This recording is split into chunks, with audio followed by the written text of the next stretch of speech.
Le chaos plus que jamais en Haïti. Jimmy Cherizier, alias Barbecue, le plus puissant des chefs de gang dans l'île, est réapparu lundi à Bel-Air, entouré d'hommes lourdement armés, pour la première fois depuis l'annonce d'une transition par les pays de la CARICOM.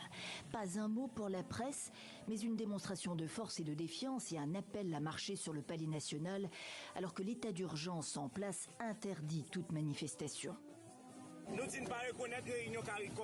On ne reconnaît pas les réunions de la CARICOM. On ne reconnaît pas celles du Conseil de sécurité de l'ONU, ni celles de la Maison-Blanche. Le destin d'Haïti est scellé et n'appartient à aucun de ces groupes. La capitale à 80% aux mains des gangs, une semaine après la démission annoncée du Premier ministre Ariel Henry. Les négociations interhaïtiennes pour mettre en place les autorités transitoires ont pris du retard. Les divisions internes demeurent. Lui, c'est Ézéchiel, un autre chef de gang arrêté en 2022 et récemment évadé de prison. Il appelle ses hommes à reprendre le contrôle du quartier de Carrefour-Feuille. Je suis triste quand je vois les dégâts ici, les vieux et les enfants, et quand je vois comment l'hôpital principal a été détruit. Je suis là pour aider les gens à rentrer chez eux.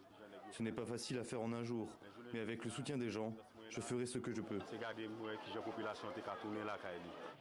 Mardi, la Banque centrale d'Haïti a été attaquée. Plusieurs assaillants auraient été tués par la police, selon une source interne à l'établissement. La veille, les corps de plus d'une douzaine de personnes étaient retrouvés à Pétionville, une banlieue aisée de la capitale.